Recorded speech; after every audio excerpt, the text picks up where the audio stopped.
Willst du wissen, wie eine optimale OP-Aufklärung aussieht? Das Video ist genau für dich. Los geht's! Hallo Freunde, hier ist Mali von der AIW-Welt.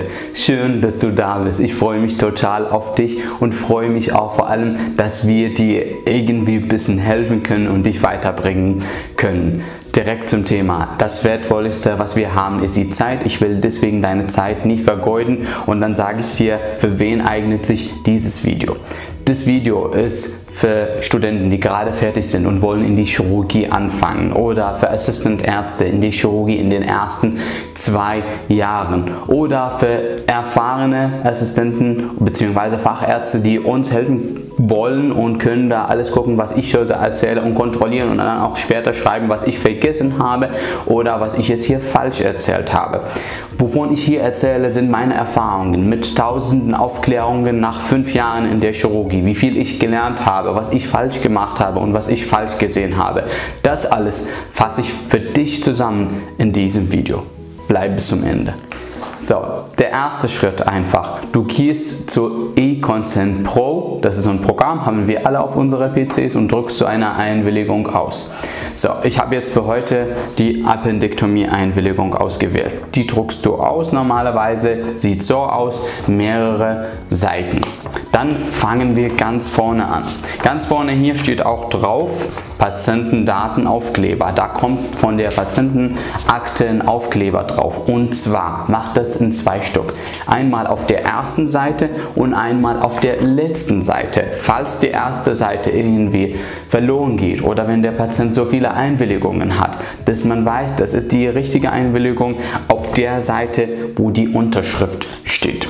Das war jetzt der erste Tipp. Dann machen wir weiter. So, manchmal, nicht immer, also jetzt bei einer Appendektomie ist es ganz klar, was man da machen will.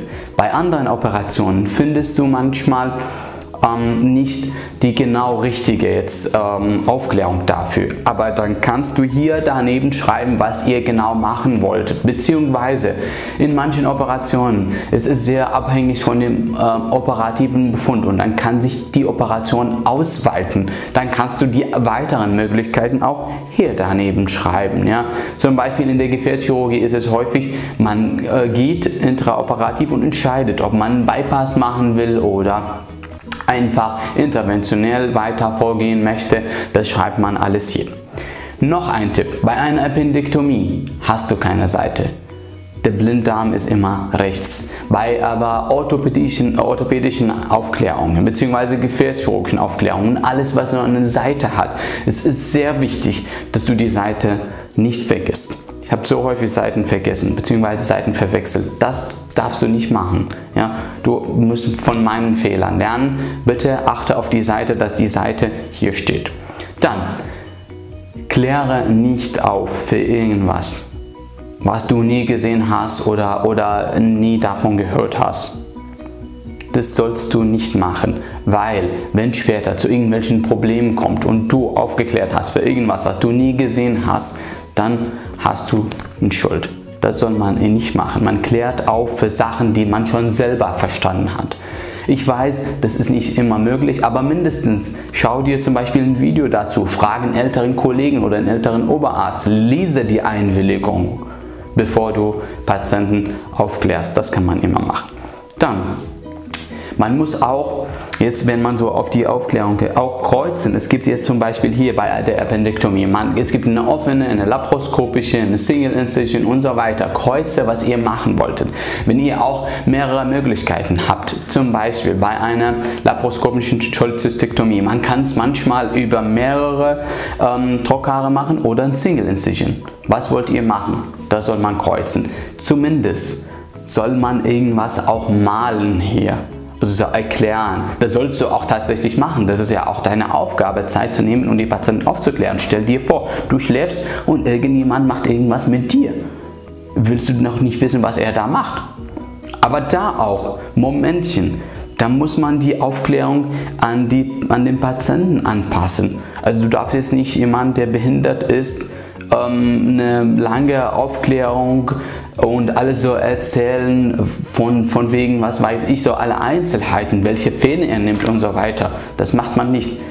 Das machst du aber zum Beispiel, wenn du einen Arzt aufklärst, beziehungsweise eine Ärztin, die genau Bescheid wissen, also anpassen, ja, und gucken, wie viel will der Patient wissen. Es ist nicht häufig, es ist eher selten, aber gibt es Patienten, die sagen, ich will gar nichts wissen. Aber dann sage ich, nee, Moment, dann sage ich ihnen 1, 2, 3, ich weiß, dass sie das gar nicht so genau wissen wollen, aber im Großen und Ganzen machen wir 1, 2, 3. Und es gibt dann Patienten, die haben 1000 Fragen. Da gehe ich auf die Fragen ein und die Einwilligung dauert dann jeweils länger. Beim einen länger, beim anderen weniger. Anpassen, die Einwilligung. Das ist ein sehr wichtiger Tipp. Guck, wer vor dir steht und wie er das irgendwie verstehen möchte oder was er hören will von der ganzen Geschichte. Gut, dann wie gesagt malen, also hier, da und so weiter. Und Besonderes, also auf der anderen Seite kommt man zu, was sind dann die Komplikationen? Beziehungsweise bevor wir zu den Komplikationen gehen.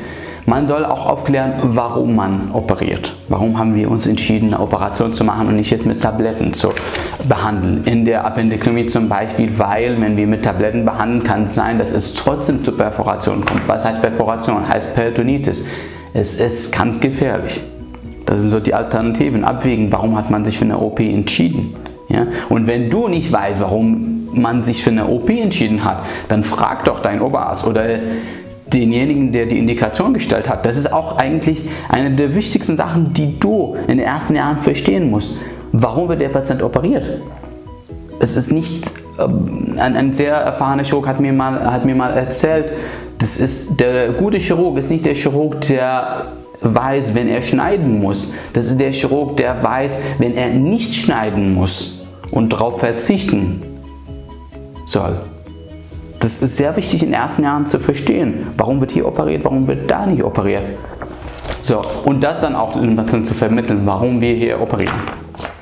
Und dann zu den Komplikationen, die aus dieser Operation kommen können. Zu jeder Operation gehören Blutung, Nachblutung, Infekt und Wundheilungsstörung. Und dann gibt es die OP-spezifischen Komplikationen. Das heißt, bei einer Appendektomie zum Beispiel haben wir ein Risiko der Stumpfinsuffizienz, wo man die Klemmchen einsetzt, das ist irgendwann insuffizient wird, dann haben wir ein Problem. Bei einem Bypass-OP hat man das Risiko, dass der Bypass zugeht. Das ist auch, es ist immer drin. Diese Sachen muss man erwähnen. Du bist da, um das zu erwähnen. Aber auch gleichzeitig, also manche Patienten sind dann ganz erschrocken, wenn sie die Einwilligung lesen. Da bist du auch da, um die Patienten einigermaßen zu beruhigen. Also bei einer Karotis zum Beispiel, das Risiko eines Schlaganfalls ist viel weniger als das Risiko ohne OP. Wir wägen auch ab, deswegen entscheidet man sich für eine OP. Ja? Und nicht so, um Patienten zu erschrecken von Komplikationen, dass sie keine OP mehr wollen. Das ist, wenn die Indikation stimmt. Die OP ist dann sehr wichtig und es ist ja deine Aufgabe, Patienten zu beruhigen, sie auf die OP vorzubereiten. Das ist eine sehr wichtige Aufgabe und du spielst eine sehr wichtige Rolle in der OP. Du bist ein Teil davon und Teil von dem Erfolg dieser OP. Gehen wir dann weiter. Du hast jetzt die Komplikationen, du hast alles gesehen. Dann gibt es am Ende, und ihr glaubt nicht, wie viele kennen das nicht, was ich jetzt gerade euch erzählt habe. Und vor ein paar Monaten kannte ich auch nicht die Fragen am Ende. Es gibt so Fragen am Ende. Und sehr viele Kollegen lassen die Fragen leer einfach. Weil wir zum Beispiel Briefe von den Patienten haben, weil der Patient 1000-mal nach seiner Anamnese gefragt wurde, weil die Anästhesie zum Beispiel fragt auch diese Fragen ab. Und dann antwortet man diese Fragen nicht. Welche Medikamente sie nehmen, haben sie Allergien und so weiter. Eine Einwilligung bzw. ein Aufklärungsbogen ohne beantwortete Fragen, die gekreuzt wird mit Ja und Nein, ist ungültig. Das heißt, du hast den Patienten nicht aufgeklärt, wenn du ihm die Fragen nicht gestellt hast. Die Fragen müssen gestellt werden und auch gekreuzt werden. Und das hat auch einen riesen Lerneffekt für dich, weil du lernst auch den Patienten kennen. Was hat er dann da drin und so weiter. Und immer wieder hat sich bewahrt. Du denkst, der Patient, ja, der war bei 1000 Ärzten, alle wissen alles und so weiter. Und immer wieder stellst du fest, irgendjemand hat zum Beispiel was falsch geschrieben.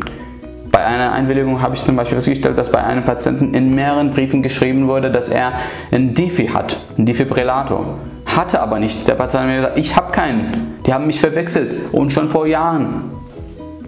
Frag einfach die Fragen ab, kreuze, sonst ist deine Einwilligung ungültig. Wenn der Patient trotz aller Aufklärung das nicht haben möchte, so eine OP oder sowas, dann kannst du hier, ich weiß nicht, ob ihr das sehen könnt, gibt es hier so Ablehnung. Dann lass den Patient hier auf die Ablehnung unterschreiben. Sei nicht so stur und so weiter. Wenn der Patient das trotz ausführlicher Aufklärung nicht haben möchte, dann darf er auch die Ablehnung unterschreiben und gut ist es möglicherweise bei einer Ablehnung mit Zeugen. Dann kommen wir zur Einwilligung. Wenn der Patient das doch haben möchte und ist ausführlich aufgeklärt und keine Fragen mehr hat, dann du schreibst deinen Namen bzw. stempelst du, wenn du einen Stempel hast und unterschreibst. Stempel ohne Unterschrift geht nicht, müsst du unterschreiben. Fehler habe ich schon gemacht. Datum müsste draufstehen. Viele sagen schon seit Jahren, dass man auch die Uhrzeit schreibt, weil es ist bei Amputation zum Beispiel wichtig, dass der Patient 24 Stunden vor Operation aufgeklärt wurde. Ja, also ich würde schon dich dazu raten, die Uhrzeit auch zu schreiben. Dann unterschreibt entweder der Patient oder bei Kindern zum Beispiel Eltern oder bei betreuten Patienten der Betreuer. Wenn der Betreuer nicht da ist, dann würde ich ihn telefonisch aufklären und dann faxen zum Beispiel. Die Einwilligung unterschreibt er und faxt er zurück, aber achte auf die Fragen und achte, dass du unterschrieben hast. Darauf müssen wir achten. Nun, dann kommt noch eine Sache. Wenn der Patient jetzt nicht unterschreiben kann, ich hatte vor kurzer Zeit einen Patienten, der hat schon mal Schlaganfall und könnte einfach mit links, er hat Schlaganfall auf der rechten Seite, der rechte Arm war gelähmt und er könnte mit links nicht unterschreiben. Was machen wir denn?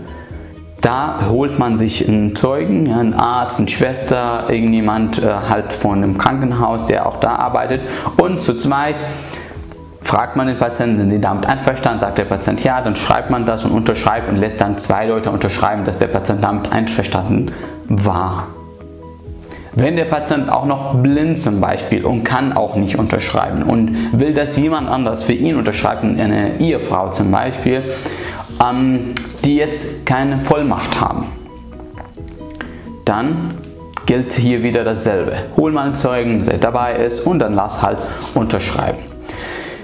So viel zu einer Einwilligung. Letzte Frage ist, will der Patient eine Kopie? Wollen Sie eine Kopie haben? Dann machst du eine Kopie, gibst dem Patienten bzw. der Patienten eine Kopie. Wenn Sie keine Kopie wollen, bist du fertig. Die Einwilligung wird dann in der Akte dokumentiert und hast du deinen Job wirklich toll getan. Ich habe gesagt, alles was ich zu sagen habe. Wenn ihr noch irgendwas wisst, was jetzt in diesem Video nicht erwähnt wurde, dann sag es doch. Und ich würde auch euch bitten, was ihr hier gelernt habt, erzähl es weiter und versuch jemandem anders was beizubringen. Weil wenn du jemandem anders was beibringst, darfst du das 2-mal lernen und dann bist du deutlich besser. Ansonsten wünsche ich euch viel Spaß beim Lernen, viel Spaß bei der Arbeit und